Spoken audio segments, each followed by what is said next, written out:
Hi everyone, my name's Alice, and today I'm going to talk to you a bit about communications, particularly in the social science field and in the field of humanitarian action, and when those two come together. So to start off, I'm going to introduce the idea of the communications journey. So this is an idea that you can use to think strategically about how you'd like to communicate your work. We use the analogy of the destination, the bus, and the bus stop. To start with, the destination refers to your objectives. You need to decide where you're going and what you want to do. For these, we would recommend that they are SMART objectives, that is, specific, measurable, achievable, relevant, and time-bound. For example, it's not good enough just to say, I'd like to raise awareness of this topic. We want to know where, we want to know by how much you would like to do that. It needs to be relevant to the people that you want to communicate with and to your own work. And ideally, you want to say within 6 months, within a year, and give it some time.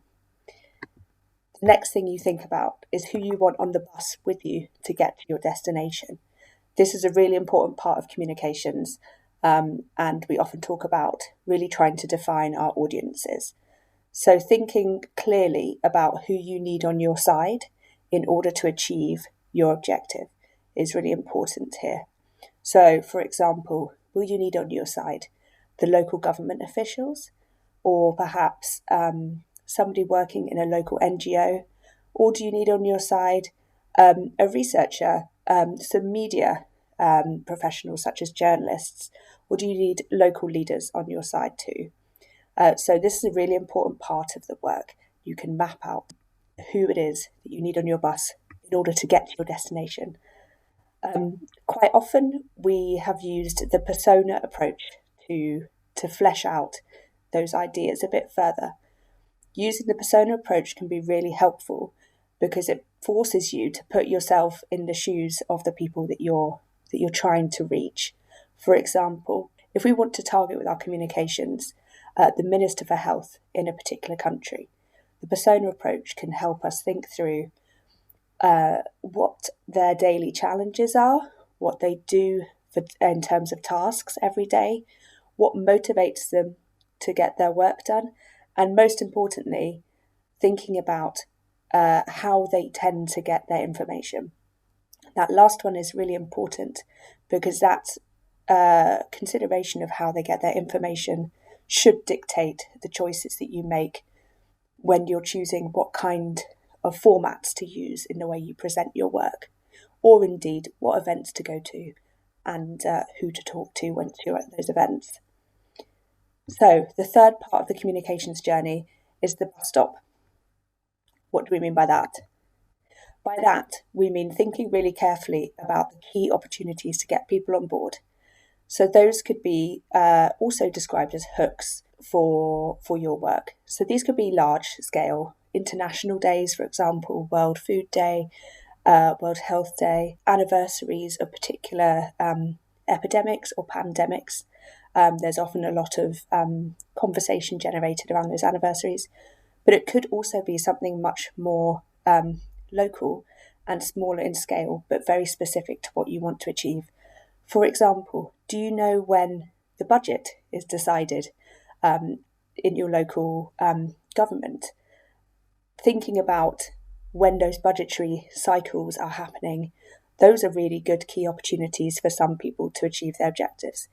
So it's really about thinking about what is the really opportune moment to get your work across. And this could be budget meetings. It could be when the agenda is being set for meetings that are planned months in advance. So the more that you can get in with the people organising that sort of thing, the more targeted you could be. So I'm just going to talk quickly about how we can translate some complex information into engaging communications. So I think it's really important to remember that we communicate not just with words, but with ourselves verbally and also using visuals.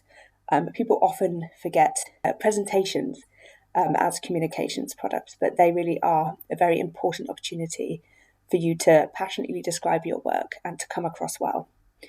So some of the key principles of communicating clearly, especially when you're talking about complex information, are to know your audience. So this is what we discussed before about who you want on your bus with you to get to your destination, and really tailor the content of what you're doing to your audience. You need to have a clear message. The information might be complex. It needs to come across very clearly. Don't be scared to run what you're saying, what you want to say, past someone who doesn't have knowledge of the subject in order to get some good feedback on whether it's clear or not. Don't just go to your peers who understand all of the jargon. And we want to try and avoid that jargon. We also talked about finding a clear hook in terms of the key opportunities to get people on board. Keeping it short and sweet is much better. People don't have a super long attention span. You should also think carefully about using stories in your work where it's appropriate.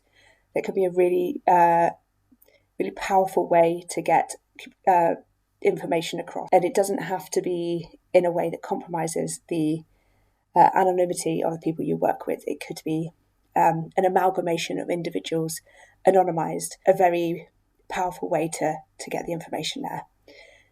And feel free to use visuals. There's plenty of good photos out there. You can take some yourself as well. Use diagrams, use infographics, and use videos. So obviously there's lots of different types of communications. You can have blogs, videos, presentations, policy briefs, social media posts, for example, on X or Twitter. LinkedIn is very popular at the moment, and we're seeing really good engagement there. And you can also use diagrams and infographics, as I said, but the sky is the limit. I'm just going to really quickly give you an example of some of the journey of communications in terms of creating accessible and relevant content from quite complex information. So, for example, with SHAP, we initially created a brief. This is something that we did quite a few times. We would create a brief, then we could create a condensed version of that in an infographic, which could be used as a series of slides for people who were time poor and needed to get the information quickly. Then we condensed that further using the infographics into a Twitter thread. So this is quite a systematic and effective way to share the information. It's just about repackaging it for different audiences. And in all of those, we are linking back to where people can find the most information, which is in the brief.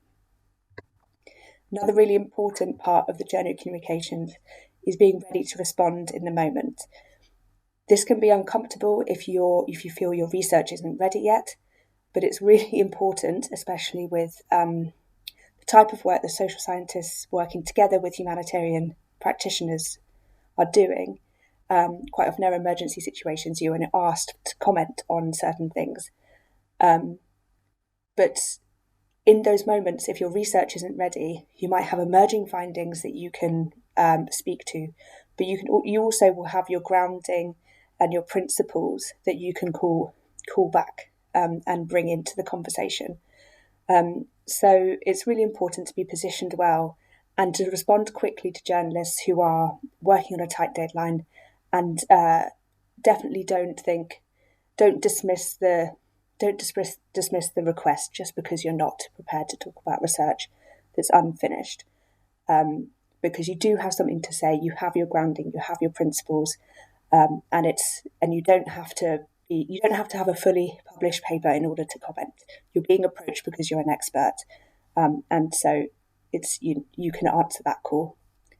So that was a very, very quick introduction to communication for in social science and humanitarian action and those working together. There are further resources in the blurbs and in the repositories, and thank you very much for listening.